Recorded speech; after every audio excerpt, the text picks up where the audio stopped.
Mesdames, Mesdemoiselles, Messieurs, bonjour, bonsoir. Ça dépend de l'heure où vous prenez cette émission. Femmes au pluriel, comme à l'accoutumée, a une invitée. Son émission, enfin en tout cas le parcours de l'invité sera la pièce centrale de notre émission Femmes au pluriel. Et aujourd'hui, j'invite Madame Sana Mouhdad. Madame Sana Mouhdad est une animatrice connue, je pense, mais on va essayer de découvrir son parcours et tout ce qu'elle fait dans la vie. السلام عليكم ومرحبا بكم في على قناة مغرب تي في برنامج فام او بلوريال مع الضيفة اليوم سنا محداد. Sana Mouhdad, une femme qui va donner beaucoup d'espoir normalement à travers cette émission. Elle est jeune, elle est belle, elle est magnifique et on va voir un petit peu tous ses ambitions, ce qu'elle a envie de faire, ce qu'elle a créé. Alors avant de découvrir tout ça, Sana, bonsoir. Bonsoir, Fouzia, je te remercie infiniment et je remercie également la chaîne Maghreb TV pour ses initiatives pour les femmes. Premièrement, je te remercie et en second temps, moi c'est Sana Mouhdad. Ça fait à peu près 7-8 ans que je suis dans le domaine de l'événementiel, dans la présentation d'événements maghrébins principalement. Pour moi, il est essentiel et important de pouvoir mettre en lumière la richesse de notre culture, cette dualité en nous. Et donc voilà, ça fait 7-8 ans que je suis dans ce domaine-là et en parallèle, depuis très jeune, j'étais agent immobilier de base. La vente et la location de biens immobiliers. Ça, ce sont vos études, je Les suppose. études, voilà, mais tout à fait. Vous êtes belgo-marocaine. Hein, exactement, belgo-marocaine et ancienne Miss Maghreb également. J'ai été élue en 2012 Miss Maghreb du Benelux et c'était un honneur de pouvoir encore une fois représenter notre communauté. Et bien entendu, sur ce parcours d'existence, j'ai pu faire ces études d'agent immobilier et puis la vie m'a redirigée vers cette passion qui me permet de donner finalement à un public qui nous ressemble, qui me ressemble, le public maghrébin, là où vraiment ce partage d'amour et de sincérité bienveillante se manifeste le plus. Et je me suis lancée sur le pas de mon cœur, donc cette âme qui brûlait en moi ce rêve de la présentation. Et alors, quel a été le déclic Le déclic, c'est... nous raconte un peu les coulisses de Exactement. De ce changement. Eh bien, écoutez, pour moi, vraiment, le déclic, ça a été cette petite fille qui était moi-même, cette petite fille qui rêvait de pouvoir prendre la parole, souvent très timide et très à reculons. J'ai décidé de réaliser ce rêve pour pouvoir être entendue, parce que j'avais principalement des messages d'amour à faire passer à ce public. Un changement réel. J'ai grandi en dehors de Bruxelles, donc moi, la communauté marocaine, je la voyais de loin. Je la voyais au Maroc, mais je l'ai fréquentée de loin. Et donc, un jour, j'ai commencé mes études d'agent immobilier sur Bruxelles et j'ai commencé à rencontrer ma communauté et en apprendre. Et je me suis dit, tiens, si je liais réellement cette envie de donner l'amour à ce public marocain, en même temps que se rapprocher réellement de ma communauté. C'est ainsi que j'ai baigné un jour sur un challenge. Je me suis présentée à 2 organisatrices d'événements en me disant tiens, moi, mon rêve, c'est ça. Est-ce qu'un jour, vous pourriez me contacter pour le réaliser? Il s'avère que le lendemain, ces femmes m'ont contactée et m'ont dit on a un souci avec une présentatrice qui devait venir du Maroc. Est-ce que tu te sens capable de prendre ce challenge aujourd'hui? L'événement était le lendemain. Je n'avais jamais fait ça, c'était mon rêve. Eh bien, j'ai eu le cran de dire oui. Et je ne le regrette pas parce que c'est grâce à ce courage, et j'encourage toutes les femmes à surmonter leur peur, c'est grâce à ce courage que je me suis lancée. Avec beaucoup d'erreurs pour une première, mais l'erreur fait partie du parcours et je pense que c'est grâce à ces erreurs-là qu'on grandit. Et c'est ainsi, et qu'on apprend. Et c'est ainsi que, de fil en aiguille, on m'a contacté, repéré, et je me suis fait un nom dans le milieu. Et donc, c'est ainsi que j'ai grandi dans ce domaine-là. En parallèle, quelques années avant ce challenge que j'ai accepté, il faut savoir qu'avant d'accepter ce challenge, j'étais une grande peureuse. Et c'est pour ça que ce message est important. Une grande peureuse. C'est un peu l'image qu'on a. Exactement. J'étais une grande peureuse, une grande timide. Et un jour, malheureusement, j'ai perdu le père de ma fille. Ma fille avait 1 mois et demi. Aujourd'hui, j'en parle publiquement parce que c'est un message fort que je veux faire passer. Donc ma fille avait 1 mois et demi et je me suis retrouvée veuve à 24 ans. Donc comment vous dire que de tout perdre et de me perdre également m'a permis de... Je vais utiliser ce terme qui est un peu vulgairement dit, j'ai fracassé les portes. J'avais plus de limites finalement parce que j'avais tout perdu. Donc tenter une nouvelle expérience après tous ces échecs que j'avais vécus, de peine, de douleurs profondes et spirituellement difficiles à surmonter, je me suis lancée et c'est grâce à ce challenge et à ce rêve qui hantait mon âme que j'ai pu surmonter finalement ces étapes de vie qui ont été très violentes pour mon cœur. Et très jeune. Très jeune et puis surtout maman d'1 mois et demi.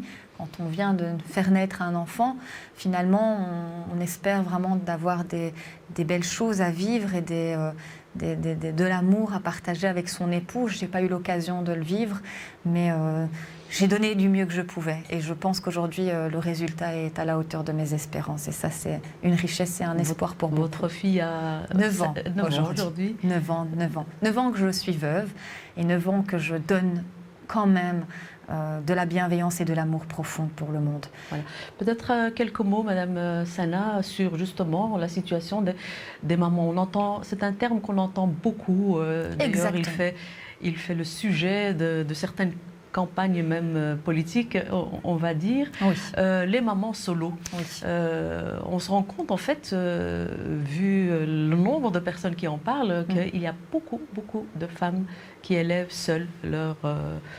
Il y a des papas qui élèvent leurs enfants seuls, mais beaucoup. Donc, est-ce que vous pouvez nous dire quelque chose là-dessus? J'ai beaucoup à dire, Madame Fouzia. J'ai beaucoup à dire parce que, pour moi, c'est tellement profond, c'est tellement ancré dans ce parcours de vie où il fallait vraiment essayer de tenir la barre et de surmonter nos propres peines psychologiques.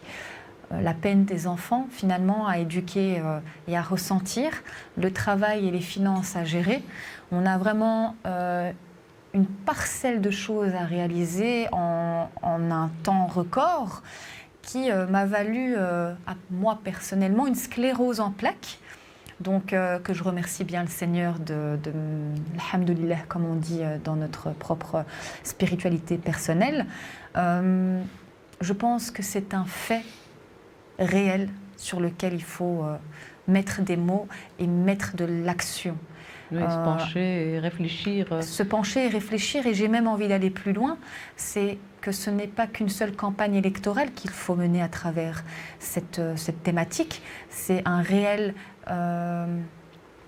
empathie. Oui. Une réelle empathie. Et un soutien. Parce que finalement, une femme, dans son être profond, en dehors de son rôle de mère et de son rôle de femme actionnaire de la société, une femme reste un enfant profondément, qui a besoin de soutien, qui a besoin d'être entendu, qui a besoin d'être soutenu, qui a besoin d'être épaulé.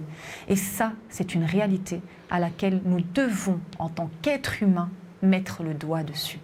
Et donc, il y a des systèmes qui doivent être mis en place pour vraiment être entendus. Parce qu'il y a certaines femmes qui sont assez courageuses pour surmonter. Puis, on a d'autres femmes qui désespèrent tellement, qui sont tellement épris par leur douleur et par leur situation personnelle, qu'elles délaissent bon nombre de choses qu'elles n'arrivent plus à joindre. La priorité, les enfants. Pour elles. La priorité, c'est les enfants.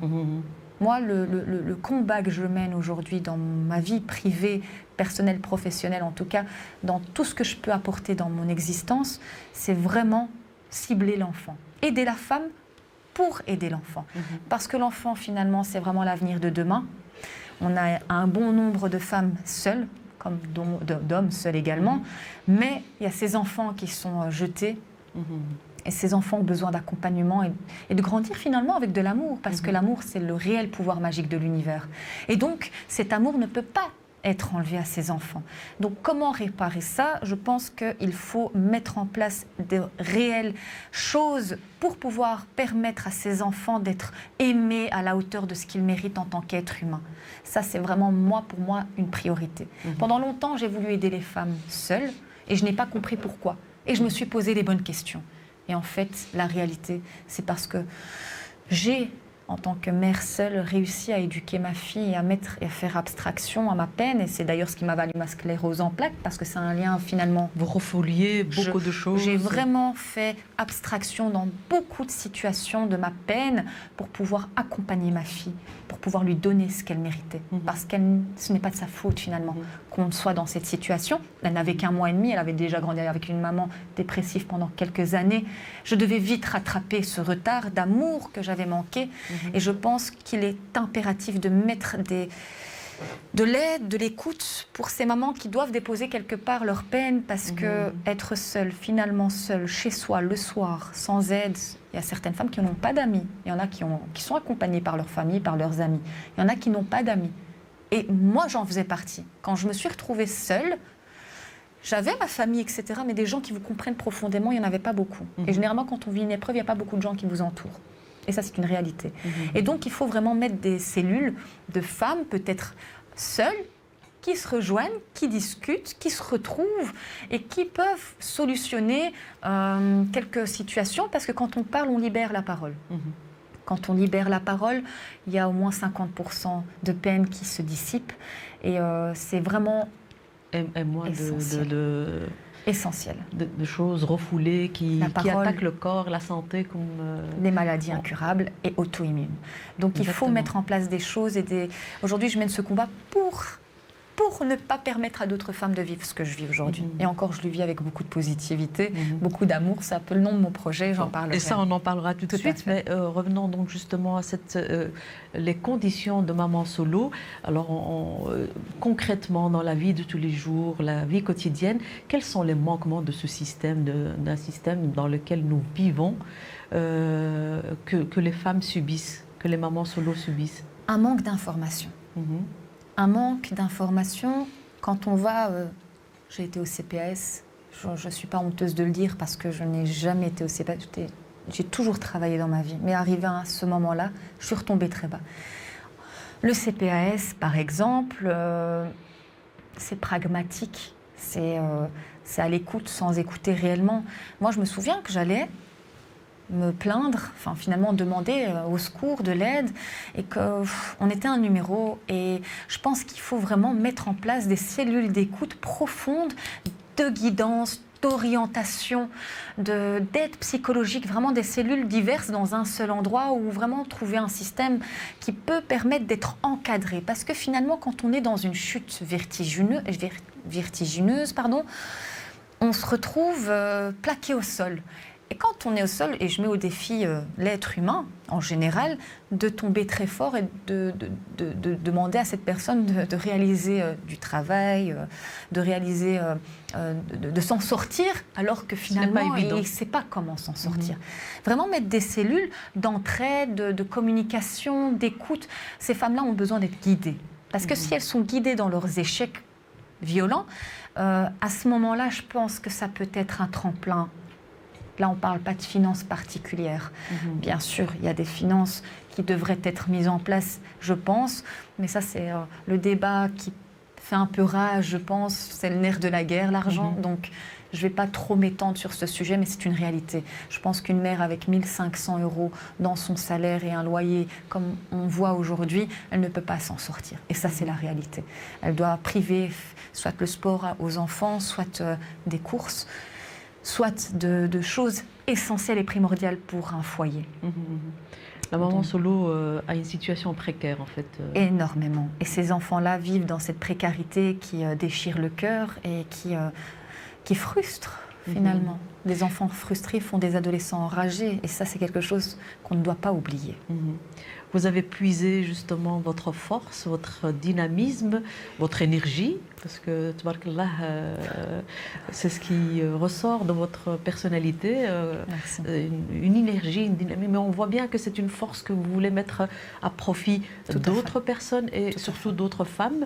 Alors, racontez-nous, quel a été le déclic qui a fait que Madame Sana passe de l'état où elle est abattue, où elle est dans la précarité, où vraiment, voilà, choquée, on peut dire. Ah oui, traumatisée, je dirais traumatisée, même. À l'état où, voilà, elle prend le taureau par les cornes et... et je décide de prendre l'action de ma vie en main. Qu'est-ce qui s'est passé? Il s'est passé que durant 5 ans, je me plaignais énormément de ma peine, je me plaignais de ma situation, j'étais dans la plainte, j'étais dans la non-action, chose qui est tout à fait humaine et normale. Et puis, je me suis rendu compte que les gens autour de moi ou dans mon entourage lointain, enfin en tout cas ceux que je rencontrais, se complaisaient à me voir comme ça.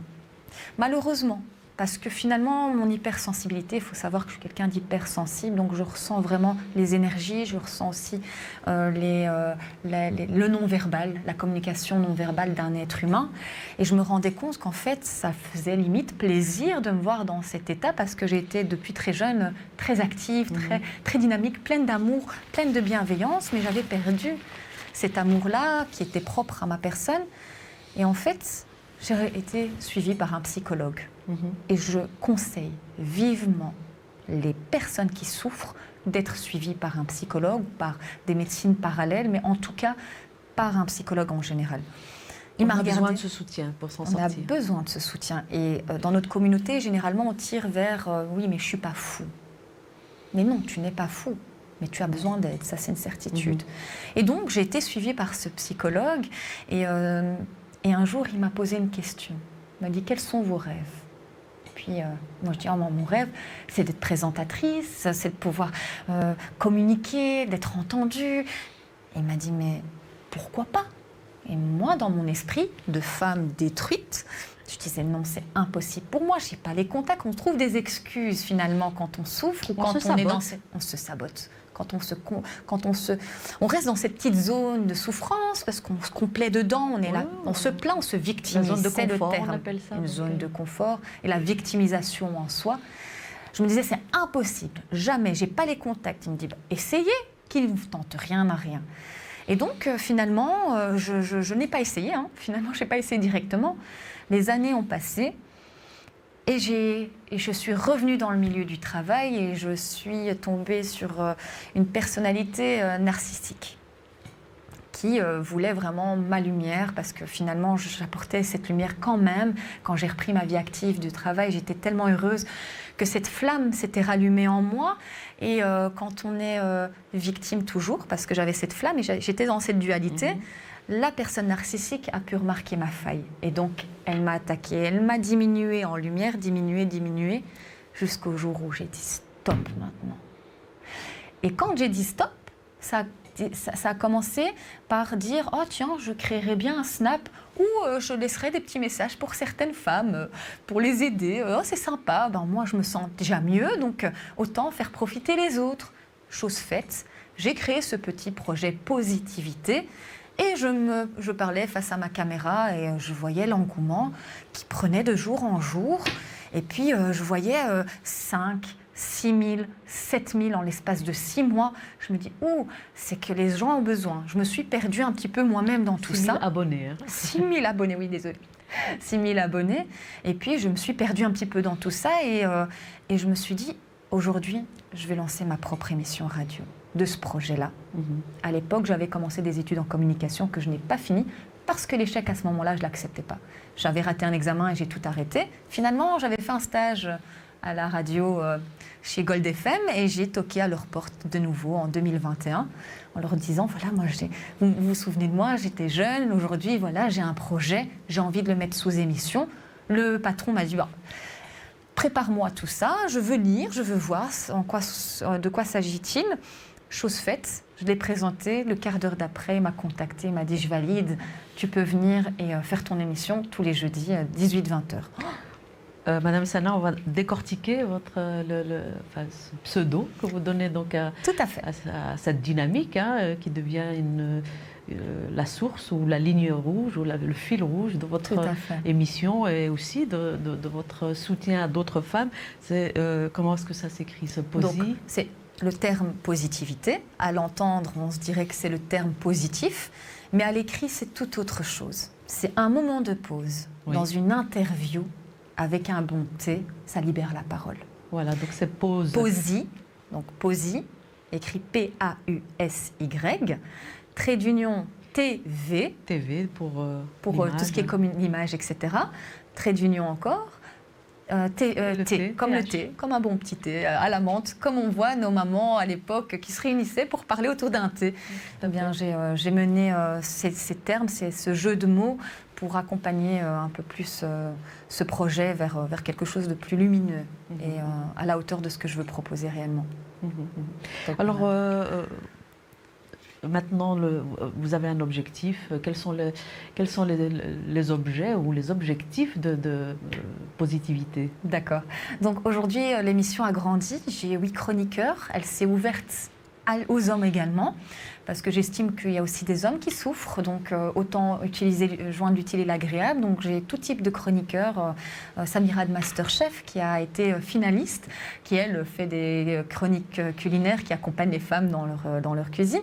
Puis on a d'autres aspects comme une sophrologue. Donc c'est vraiment des personnalités bien choisies, bien ficelées. J'ai mis un an et demi. Nora Balil, qui est une grande poétesse. Nora Balil, qui est un amour que j'ai reçu dans le cadre d'une émission aussi. Donc plusieurs personnes, continuez un petit peu la liste. Et la ligne conductrice, tout à fait. Et la ligne conductrice de cette équipe, c'est la bienveillance. Donc toutes ces émissions sont portées par la bienveillance et l'amour profond de l'être humain et de l'amélioration de cette communauté. Donc j'ai également une Congolaise dans mon émission qui, elle, a un mouvement qui s'appelle The Squat, qui permet vraiment un bien-être également. Donc c'est vraiment... Ça touche le bien-être, la cuisine, l'humour, l'actualité. Et on essaye de débattre sur des sujets réels, profonds, tout en apportant de la légèreté à ces sujets-là. Cette émission est ouverte vraiment à tout public, à tout le monde, à ceux qui n'ont jamais fait de télé, de radio. Enfin, en tout cas, vraiment, pour donner la chance aussi d'être entendu quelque part, un peu comme moi qui n'osais pas à l'époque. Ça répare vraiment un vécu. On a deux jeunes hommes, je pense, aussi. Exactement, 2 jeunes hommes. Et eux apportent plus du dynamisme également et leur place d'hommes dans l'émission. On reçoit aussi des invités. Et on débat vraiment sur des sujets divers. Ça peut être de l'humour, comme la semaine d'après, on parle de handicap visible, invisible. Ça, c'était il n'y a pas très longtemps qu'on a discuté. Donc moi, l'objectif de ce projet, c'est de grandir et d'en faire une ASBL, pouvoir en faire des événements, pouvoir être à la rencontre des gens, pouvoir apporter de la lumière au cœur des gens. J'ai envie d'être le briquet de certaines personnes, rallumer la lumière. Beaucoup de gens pensent être au bout de leur existence alors qu'ils ne sont qu'au début. L'objectif de ce projet, c'est de comprendre que derrière un échec, c'est un rebondissement vers le succès. Parce que sans échec, finalement, qu'est-ce qu'on réussit si on ne goûte pas au goût amer de cet échec? C'est l'échec, c'est le tremplin qui... C'est le tremplin. C'est le tremplin. Et c'est surtout un amour pour soi. Parce que cet échec, finalement, les dépressions, les douleurs, tout ce qu'on redoute dans l'existence a son bienfait. Même dans notre religion, on le dit. Et derrière chaque mal se cache un bien. Exactement. Et c'est une réalité. Sans réellement avoir d'objectif existentiel, si par exemple vous vivez un échec ou une épreuve, quels sont vos rêves? Quels sont vos rêves? Qu'est-ce que vous voulez accéder? Et c'est à partir de là, quelle est votre mission de vie? Parce qu'on a tous en tant qu'être humain une mission de vie. Et mettre l'être humain au milieu de tout ça, je dis que l'humanité, c'est la phrase qui m'accompagne souvent, l'humanité, c'est vraiment une unité d'être qui réalise plein de choses ensemble pour pouvoir créer cette humanité. C'est pour ça qu'aujourd'hui, on voit énormément de personnes qui ne sont plus très humains, parce qu'on a cette désolidarisation de l'humanité, cette individualisation de l'être humain. Ça mène un petit peu à cette séparatisme. Et aujourd'hui, j'ai vraiment envie de dire, aimez-vous en fait, aimez-vous vous-même, aux autres. Aimez les autres. Faites comme vous souhaitez pour vous, faites-le pour les autres et apprenez à vous connaître. Apprenez profondément à vous connaître dans vos failles et vos qualités. Ça vous a rendu, enfin toutes les épreuves vous ont donné une fibre de coach, d'accompagnatrice. Est-ce que c'est quelque chose qui... Effectivement. Oui, effectivement. Parlez-nous de cette casquette, parce que vous en avez pluisieurs. On peut passer, je pense, 2 heures avec vous, mais par rapport à cette casquette, de... Ce mélange d'hypersensibilité dans lequel je suis et ce mélange d'expérience de vie, j'en ai fait une bonne recette et j'ai décidé d'ouvrir un cabinet. Je ne dirais pas de coaching parce que je n'ai pas la qualification et bon, aujourd'hui, il faut vraiment cette qualification pour pouvoir dire que... Mais c'est parce que vous êtes sérieuse et que vous ne voulez pas vous donner n'importe quel rôle. Mais... Voilà, c'est ça. Moi, j'ai ouvert il y a très peu de temps ma société de communication, mais en parallèle, j'ai aussi ouvert un cabinet de coaching, mais c'est plutôt de l'accompagnement humain. Et j'aide, que ce soit des enfants, des femmes, des hommes, à communiquer. Par exemple, des politiciens qui veulent parler en public, qui n'osent pas, je les accompagne à vraiment se libérer et à retirer cette glossophobie dans laquelle ils sont.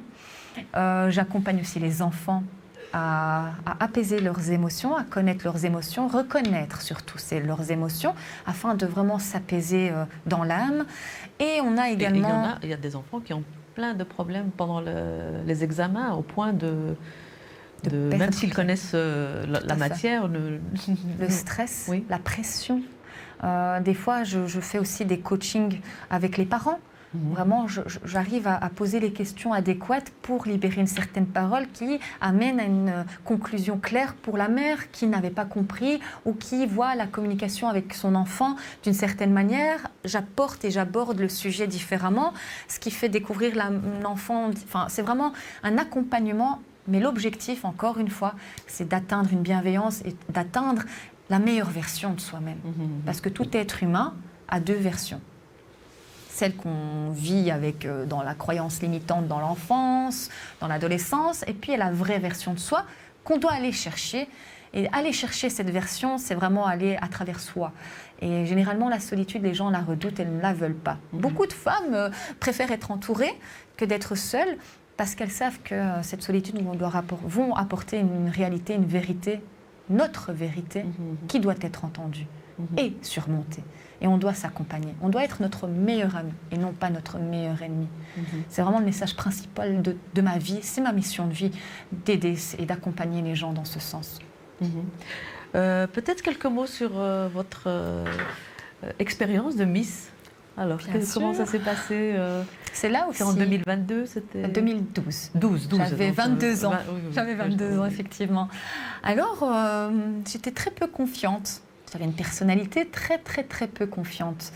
Et un jour, j'étais petite et déjà malade. J'avais une santé très fragile. Et j'allais tout le temps chez un médecin, docteur Aaron Tresch. Je ne sais pas s'il est toujours en vie, mais voilà.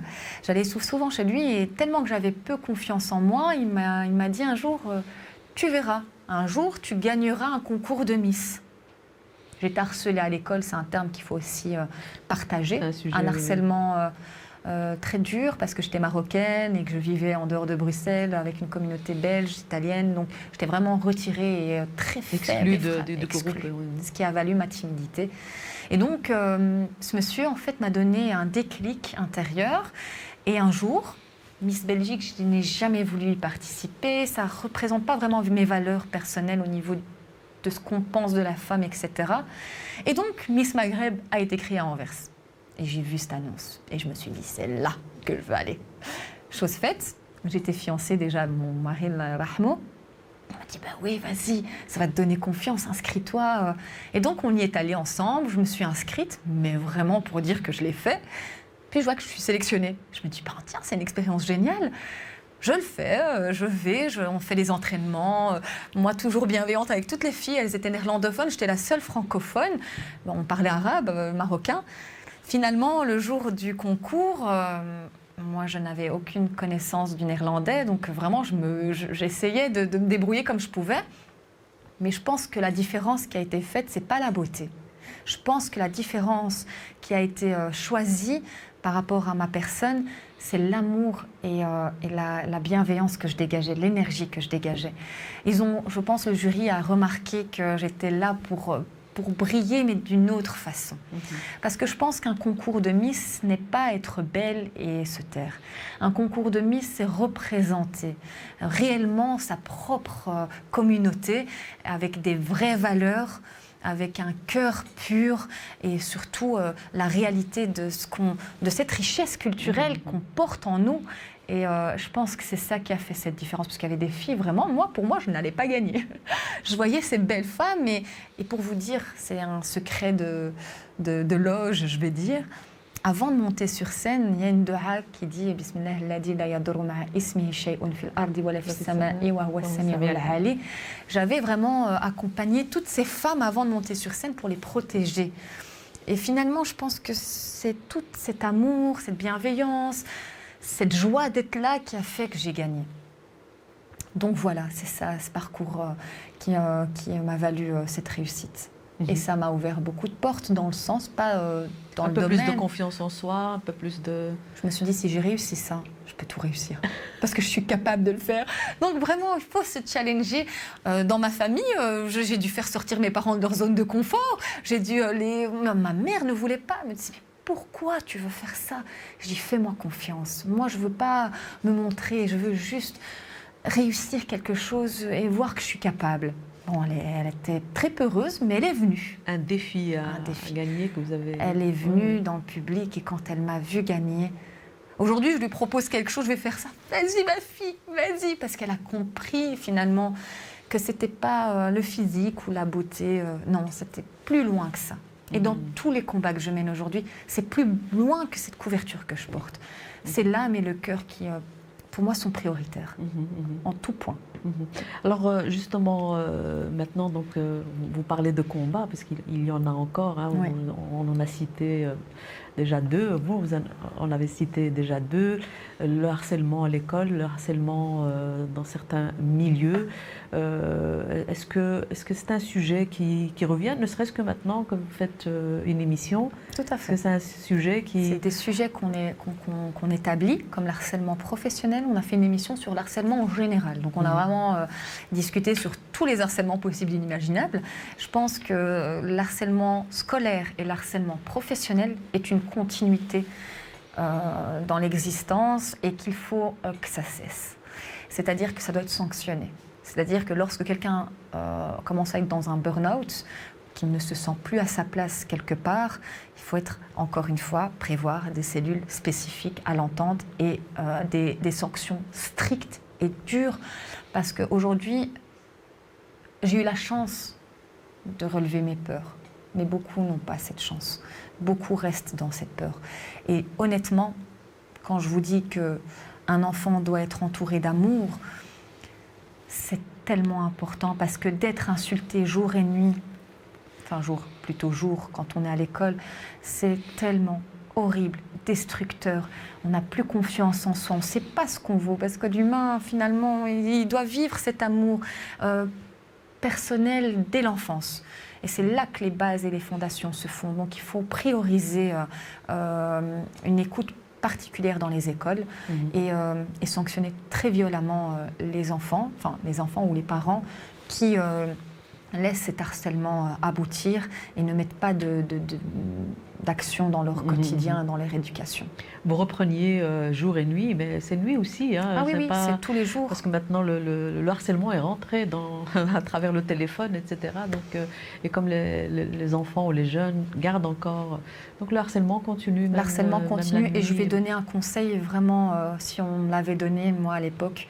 La meilleure façon de contrer de l'harcèlement, que ce soit moral, uniquement moral, parce que le physique c'est encore un tout autre thème, mais moral, si on vous manque de respect de vive voix, l'ignorance. Là, moi j'ai la phrase « insipide, incolore, inodore ». C'est quand j'arrive à ce stade-là avec une personne, c'est que vraiment elle a dépassé mon respect personnel. Et il faut savoir ce qu'on vaut pour pouvoir vraiment imposer nos limites. Et on n'est pas obligé d'en arriver à de la colère. On peut simplement dire « je ne suis pas OK avec ça » et prendre votre énergie et vous en aller. Et ne plus donner. Vous pouvez être dans la même pièce avec la même personne, mais ne plus agir de la même façon. Ça, c'est la meilleure façon de sauver son âme de ce mal-être qui prend de la place si vous lui donnez de l'importance. C'est vous et vous-même qui allez pouvoir limiter cette douleur. Parce que c'est l'importance que vous donnez à la situation qui fera qu'elle grandira. Ça, c'est vraiment mon conseil par rapport à l'harcèlement. Mais il y a des choses qui doivent être mises en place, ça c'est sûr. Alors les sujets d'actualité qui reviennent, comment ils se décident pour votre émission Je suis ouverte à ça. Je suis ouverte à ce qui se passe. On vous propose, les gens vous téléphonent déjà ou bien... Au mois de janvier, on vous ouvre la ligne téléphonique et on a prévu un téléphone avec un WhatsApp également pour ceux qui veulent juste envoyer un petit SMS ou une dédicace ou tout simplement parler d'un sujet particulier ou de parler d'un récit. On ouvre les lignes téléphoniques au mois de janvier avec l'équipe et on communiquera bien sûr tout ça sur les réseaux sociaux et de manière à vraiment être encore plus proche de ceux qui souffrent le plus. Quels sont les sujets qui vous reviennent les sujets que vous avez remarqué, constaté? Souvent, ce qui revient le plus dans mon émission, c'est ce qu'on vit actuellement. Aujourd'hui, on ne va pas peut-être en parler, mais ce qu'on vit dans l'actualité aujourd'hui, je pense que ça révolte énormément de monde et que je remarque aussi dans l'émission qu'il y a cette énergie qui souffre. Enfin, en tout cas, l'équipe est vraiment dans cette souffrance parce que on se sent impuissant face à ce qui se passe, impuissant et cette impuissance a pas de nom. Et je pense que je souhaite à tout être humain vivant une guerre ou vivant une douleur particulière d'apaiser finalement, que les personnes qui sont en face apprennent à valoir de leur propre être et qu'ils arrêtent un petit peu de laisser leur ego prendre le dessus, parce que l'ego, c'est le diable qui prend place. Et quand le diable prend place, je pense qu'aujourd'hui, en 2023, le diable s'installe sur une chaise et admire son travail parce qu'il a eu raison de l'être humain. Mais le game n'est pas encore terminé, le jeu n'est pas fini. On a compris que vous parliez donc de cette catastrophe qui se passe, que subissent les Palestiniens. Des milliers de personnes au Proche-Orient et en Palestine, en l'occurrence. Madame Sana Mohamed, alors vos projets, qu'est-ce qu'on arrive à parler de l'avenir? On a parlé un petit peu, parcouru un petit peu votre vie, vos expériences qui vous ont permis d'être ce que vous êtes aujourd'hui. Alors, quels sont les rêves de Sana maintenant? Les rêves... quand même relevé assez de... mes rêves, on ne s'arrête pas. Ouais. Mon premier rêve, je pense que ce serait d'avoir un monde plus juste, mais ça, je peux encore tout rêver. Alors, mes rêves réels, les premiers, la priorité, c'est de voir ma fille très épanouie. Ça, c'est une priorité pour moi dans son quotidien, même si je la sens très épanouie. Et puis, vraiment, professionnellement, pouvoir accompagner à sens large, lier mon rôle de présentatrice à mon rôle de coaching et allier les deux et en faire des conférences. Je rêverais d'animer des salles de conférences où je reboosterais les gens de cette énergie frivolente qui fait peur, généralement, qui fait peur, mais qui est pleine de sagesse et d'amour. On connaît des coachs qui sont devenus très, très connus et qui rassemblent des milliers de personnes. J'adorerais. J'adorerais vraiment de laisser une marque quelque part. Et alors, mon prochain objectif également, c'est d'écrire un livre qui permettrait vraiment de donner ce récit qui est profond, juste dans l'âme, le récit d'une femme qui vit cette expérience de vie et qui accompagne les lecteurs à ce cheminement violent, de la violence intérieure vers un bien-être personnel et que c'est possible, réalisable et qu'il faut traverser cette tempête qui est la solitude, parce que c'est une réelle tempête d'être seul. Mais quand on la traverse et qu'on apprend à s'aimer et à se contenter de ce que l'on est, sans devoir prouver au monde ce que l'on est réellement, je pense que c'est la réussite. Ma réussite à moi, elle est là. Ça, c'est ma réelle réussite, pouvoir vraiment être en paix. Alors, vous allez regarder la caméra et dire qu'est-ce que vous diriez à toutes les personnes qui nous regardent, que ce soit les jeunes ou les femmes ou autres, quels sont les messages Je vous regarde, vous, ou la caméra? Non. Je vous regarde. Oui, je ne peux pas ne pas vous regarder, vous êtes magnifique. Merci. Comme vous. Merci. Alors, premièrement, je dirais à ces personnes, apprenez à vous connaître, apprenez à vous accepter, apprenez à gérer votre ego, apprenez à être humble dans votre simplicité profonde. Ne vous comparez à personne. Chaque être humain est différent et unique. Faites de votre côté unique quelque chose d'exceptionnel. Apprenez à connaître vos failles les plus profondes. Allez dans votre réparation intérieure. Apprenez à accepter votre vécu, à libérer ce qu'il faut libérer, à lâcher prise sur votre vécu d'enfant, votre vécu d'adolescent, à pardonner. Pardonnez ceux qui vous ont fait du mal. Dites-vous que ces personnes-là, si vous ont fait du mal, c'est pour vous accompagner dans votre chemin de vie, pour devenir votre version, que finalement ces gens-là, faut les remercier, parce que sans eux, vous n'évoluerez pas, et qu'il faut accepter finalement ces failles que ces gens ont contre vous, que c'est important que lorsque quelqu'un vous attaque, ne le prenez pas personnellement. Dites-vous que vous reflétez quelque chose en vous qu'ils n'ont pas et que faut les plaindre. Faut les plaindre parce que finalement ils rejettent de la haine et cette haine leur revient. Parce que la vie est un boomerang et que ce boomerang est essentiel à alimenter avec amour et bienveillance. Ne vous comparez pas dans la haine. Moi, ce que je retiens de votre interview, Madame Sana, c'est le fait de se relever. La résilience. De se relever, la résilience, Oui. On peut lui donner plusieurs termes, mais c'est une façon de... moi, je sens, en tout cas, je vous connais un petit peu, donc c'est le fait de vous être relevé pour relever justement des défis parce que vous étiez tombé. À un certain moment, les expériences de la vie, les obstacles de la vie, la dure réalité, à un certain moment. Aujourd'hui, on me voit peut-être briller, maquillée, sympathique et souriante, mais je peux vous dire que j'étais au plus bas, au point où même me nourrir, je ne le faisais pas. 30 kilos en 1 an et demi, j'avais perdu. Je les ai toujours pas repris, mais 30 kilos en 1 an et demi, tellement que je suffoquais de souffrance. Mais n'oubliez pas que vous êtes relevé. On est détruit pour se reconstruire à la meilleure version de nous-mêmes. Donc ça fait partie du processus et ça doit être OK. Ça doit être OK pour beaucoup d'êtres humains parce que c'est ça qui va faire que la vie va être plus belle parce que chaque être humain qui vit ces souffrances vont rallumer finalement, en acceptant ça, vont rallumer leur lumière. Et en rallumant la lumière, on rallume la bienveillance. Et l'humanité ne peut qu'être rallumée. On vous souhaite vraiment plein de belles choses, Merci. une très bonne continuation, Merci. aussi bien professionnelle. Je sais que vous êtes au sein d'une grande... aidez-moi, donc où vous travaillez, donc professionnel. Oui, c'est ça. Je suis community management d'un centre commercial de Docks Bruxelles. Et effectivement, j'adore le centre commercial que je cherchais, le mot centre commercial que je cherchais. Voilà. Vos projets, donc la communication, la pause pour un petit thé, un verre de thé. Et une interview qui apporte beaucoup d'amour. Et alors, la radio. Ouais. Donc, très bonne continuation. Merci infiniment, Fouzia, et encore merci de m'avoir reçue ici.